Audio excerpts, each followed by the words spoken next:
할렐루야. 하나님의 은혜와 축복이 우리 사랑하는 강경질교회 성도들에게 함께 하시기를 주님의 이름으로 축원합니다. 오늘 마가복음 3장 1절부터 35절까지 말씀으로 하나님의 뜻대로 행하자, 하나님의 뜻대로 행하자, 이런 제목으로 말씀의 은혜를 나누고자 합니다. 우리가 하나님의 자녀로 이 세상에서 산다는 것은 인간의 상식으로는 설명이 되지 않습니다. 아무리 한 이불을 덮고 사는 부부라고 하더라도 신앙에 대해서는 철저하게 남이 될 수 있음을 기억해야 됩니다. 이것이 보이지 않는 영적인 세계입니다. 오늘 예수님의 친족들은 예수가 미쳤다는 소문을 듣고서 그를 붙잡으러 나선 것을 보게 되죠. 여러분 기억하시기 바라요. 우리가 예수님에게 미치지 않으면 우리는 세상의 그 무엇인가 미치게 될 것입니다. 우리는 예수님과 세상을 다 붙잡지 못합니다. 저는 우리 사랑하는 강경질교회 성도 여러분들이 예수님을 꼭 붙잡고 믿음으로 승리하며 살게 되시기를 주님의 이름으로 축원합니다. 자, 첫 번째로 5절과 6절을 보시면 우리 마음의 완악함을 볼 수 있어야 회복의 역사가 나타나게 됩니다. 예수님이 회당에 들어갔습니다. 그런데 그곳에 한쪽 손 마른 사람이 있었습니다. 지금 이 사람은 장애를 가지고 있는 것이죠. 단순히 육신의 장애만이 아닙니다. 오랫동안 이런 상태로 있었기에 정신적으로도 아픔을 가지고 있었을 것입니다. 그런데 예수님은 손 마른 사람에게 한가운데 일어서라 이렇게 말씀하십니다. 일어서라. 지금 예수님은 이 사람에게 뭔가를 행하시려고 계획하고 계신 것이죠. 그런데 손 마른 사람 주변에 있던 사람들은 예수님과 전혀 다른 접근을 하고 있음을 보게 되죠. 여러분 2절을 보시면 이렇게 나오죠. 2절 사람들이 예수를 고발하려 하여 안식일에 그 사람을 고치시는가 뭐하고 있다고요? 주시하고 있거늘 이렇게 나오죠. 정말 이상하지 않습니까? 언제부터인지 모르지만 이 사람의 아픔을 이들은 전혀 공감하지 않았던 거죠.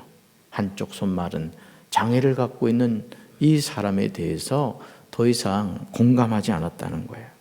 철저하게 남의 일로 인식하고 있었던 것이죠. 저는 우리 강경질교회 성도 여러분들이 주변에서 함께 신앙생활하는 성도들이 어려움에 처했을 때 다가가서 위로해주고 같이 기도해주고 감싸줄 수 있는 그런 사랑의 성도들 되기를 주님의 이름으로 축원합니다. 바로 이런 모습, 철저하게 남의 일로 인식하는 이런 것들이 사람들이 가지고 있는 완악함입니다. 마가는 5절에서 예수님이 사람들의 마음이 완악함을 탄식하사 노하셨다고 했습니다. 여러분 우리 마음이 완악해지지 않도록 늘 성령의 은혜를 통해서 부들부들한 마음, 그런 마음을 가져야 할 줄로 믿습니다. 오늘 우리는 연약한 자들에 대한 긍휼한 마음을 가지고 있어야 돼요.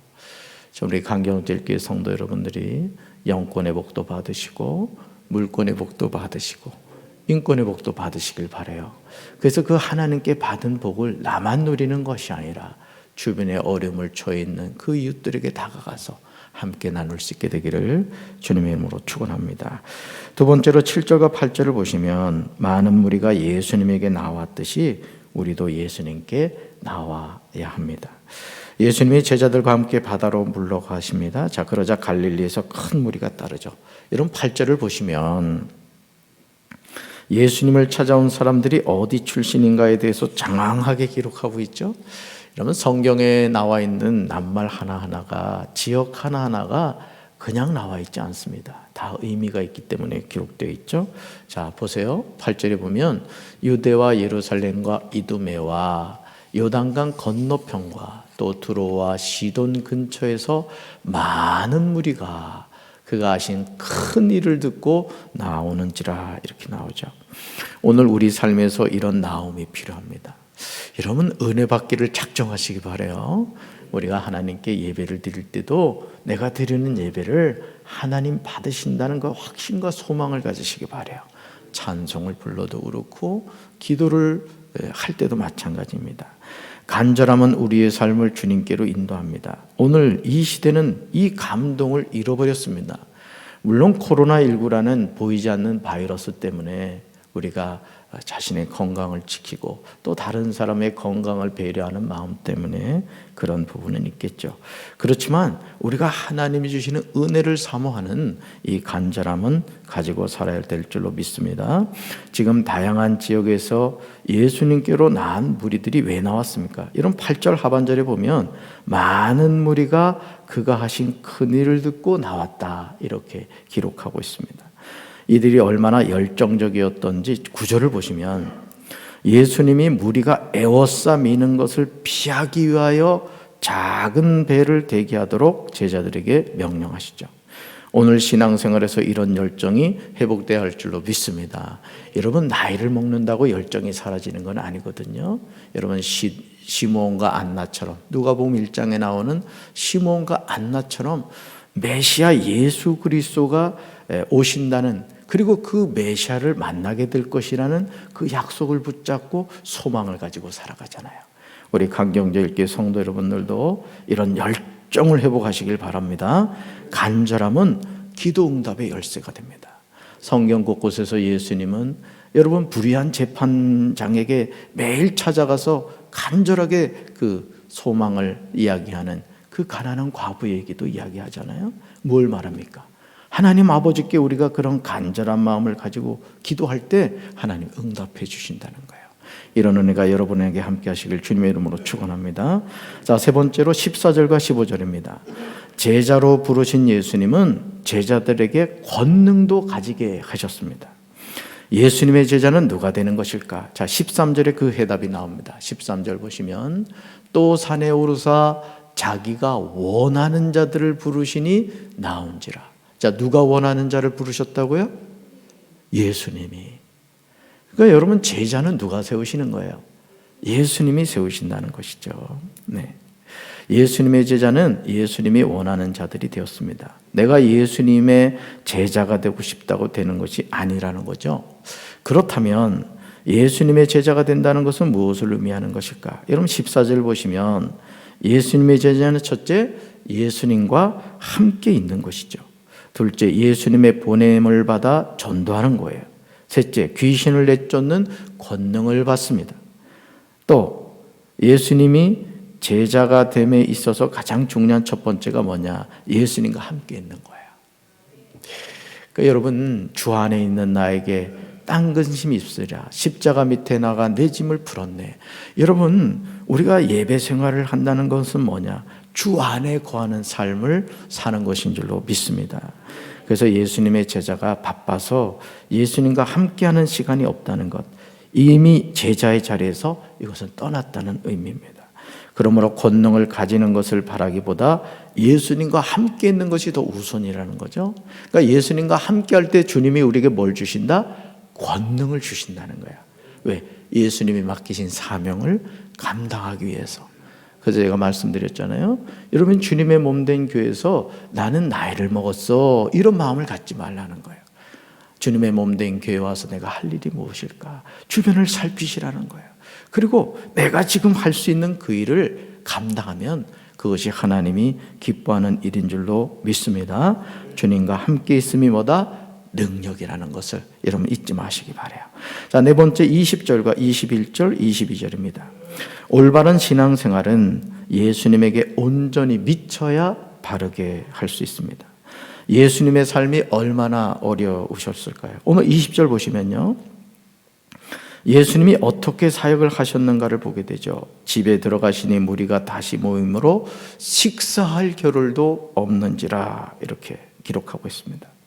사랑하는 성도 여러분, 지금 마가가 20절에서 기록하고 있는 예수님의 모습이 이해가 되십니까? 예수님이 얼마나 바쁘셨으면 식사할 겨를도 없었다는 거예요. 그러니까 여러분, 우리는 예수님을 생각하면은 예수님이 33년 정도의 생애를 사셨거든요. 한 3년 6개월 정도 공생의 삶을 사셨어요. 그렇게 길지 않은 기간이에요.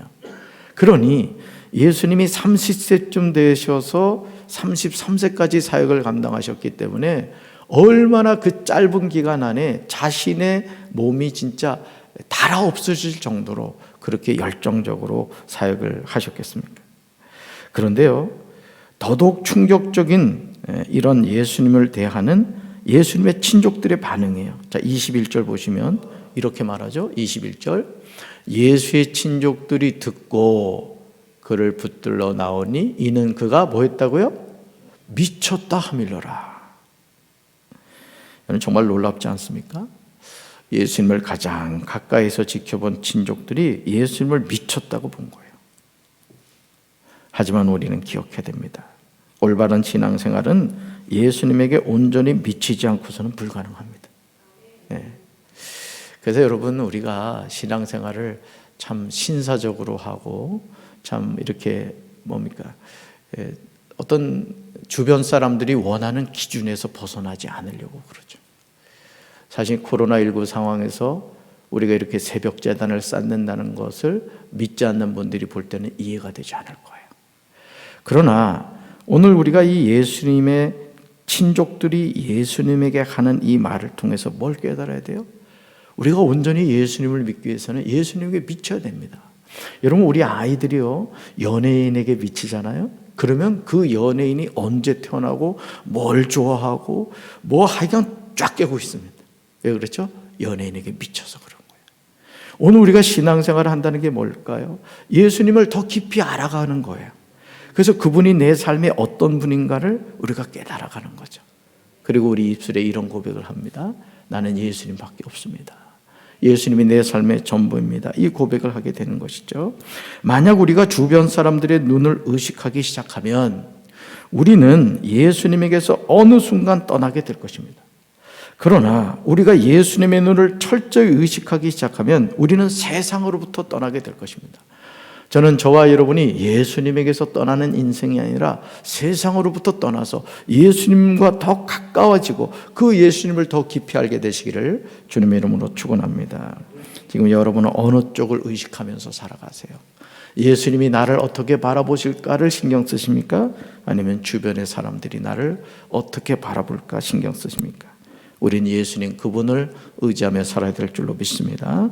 자, 마지막으로 33절, 34절, 35절입니다. 누구든지 하나님의 뜻대로 행하는 사람이 예수님의 가족이 됩니다. 우리는 누구나 어쩔 수 없이 혈육에 대한 정을 가지고 살아갑니다. 당연하지 않겠습니까? 가족이란 피로 맺어진 관계입니다. 그런데 오늘 예수님은 이런 혈연으로 맺어진 가족의 개념을 뛰어넘는 것을 보게 됩니다. 그렇다면 그 기준이 무엇일까요? 과연 예수님이 말씀하시는 가족의 의미는 뭘까요? 사실 우리가 강경제일교회는 믿음과 소망과 사랑의 공동체 안에서 살아가죠. 여러분 아세요? 우리가 육신을 입고 이 땅을 살아가는 동안 강경제일교회 안에서 한 공동체로 살아갑니다. 근데 여러분 아셔야 돼요. 우리가 한 가족이라고요. 믿으세요? 그리고 이 관계가 얼마나 대단한지 육신을 벗고 하나님의 나라에 갔을 때도 이 관계가 이어지는 거예요. 물론 거기에서는 이제 강경제일교인으로 만나는 것이 아니라 하나님의 자녀로 우리가 만나게 되죠. 그러니까 여러분 얼마나 대단한 관계입니까? 이 세상에서만 맺어진 관계가 아니라 이 육신을 벗고 천국 갔을 때도 우리가 다시 만날 관계라는 거죠. 그러니까 여러분 우리가 서로 사랑하고 서로 믿음 안에서 격려하고 서로 손잡아줘야 되는 이유가 바로 이 관계의 지속적인 거예요. 얼마 전에 조보현 집사님 하나님의 부름 받으셨습니다마는 우리가 천국 가면 또 만나게 된다는 거예요. 그러니까 이 관계를 우리가 늘 기억하며 살아야 된다는 거죠. 자, 그러면 예수님이 말씀하시는 가족의 의미는 뭐냐? 35절에서 간단 명료하게 대답하고 계십니다. 자, 35절 이렇게 나오죠. 누구든지 하나님의 뜻대로 행하는 자가 내 형제요 자매요 어머니니라. 지금 예수님이 말씀하시는 예수님의 가족이 되는 가장 중요한 핵심이 뭐예요? 하나님의 뜻입니다. 하나님의 뜻. 주여 주여 하는 자마다 다 아버지께로 올 것이 아니요 내 아버지의 뜻대로 행하는 자야 천국에 들어가리라고 했어요. 결국 우리가 하나님의 자녀로 또 하나님의 가족이 된다는 게 뭐냐? 하나님의 뜻대로 행하는 삶이 있어야 된다는 거예요. 아멘. 결국 29절에 나오는 성령을 모독하는 자란 다른 말이 아닙니다. 하나님의 뜻대로 행하지 않는 삶이 성령을 모독하는 행위가 된다는 거예요. 여러분, 우리가 하나님의 자녀라는 것은 뭐라 그랬어요? 영접하는 자, 그 이름을 믿는 자들에게 하나님의 자녀가 되는 권세를 주셨다고 했어요. 그럼 예수님을 영접하면 내 안에 누가 계셔요? 예수님이 계셔요. 예수의 영이 나와 함께할 때 예수님을 그리스도라고 고백합니다. 성령이 내 안에 계시다는 뜻이거든요. 근데 그 성령이 내 삶을 이끌어가기를 원하는데 내가 그 성령님과는 자꾸 무관한 삶을 살아간다고 생각해 보세요. 그게 바로 성령을 모독하는 죄가 되는 것이죠. 저는 우리 사랑하는 강경제교회 성도 여러분들이 하나님의 뜻대로 늘 순종하며 살게 되시기를 주님의 이름으로 축원합니다. 여러분, 성령을 모독하는 자는요, 영원히 사함을 받지 못하고 영원한 죄가 된다고 말씀하세요. 참 두려운 겁니다. 우리가 하나님을 예배하고 하나님의 말씀에 순종하는 삶을 산다고 하지만은 그것이 하나님의 뜻과 무관할 수 있다는 거예요. 그래서 늘 살펴야 돼요. 내가 정말 하나님의 뜻대로 지금 순종하고 있는가? 내가 바르게 예배를 드리고 있는가? 나의 기도가 하나님이 받으시기에 합당한 기도인가? 우리가 늘 살펴야 된다는 거예요. 그러면 이제 우리는 하나님의 뜻대로 행하는 삶이 무엇인가 고민하고 말씀에 순종하며 살아야 될 줄로 믿습니다. 오늘 거룩한 성회를 맞이해서 우리 사랑하는 성도 여러분, 기억하세요. 나는 누구 자녀다? 하나님의 자녀다. 우리는 모두 예수님의 가족이에요. 이 사실을 기억하시면 서로 사랑하고 서로 손잡아주고 서로 세워주고 서로 하나 되어서 하나님이 우리에게 맡기신 사명을 믿음으로 잘 감당하며 살게 되시기를 주님의 이름으로 축원합니다.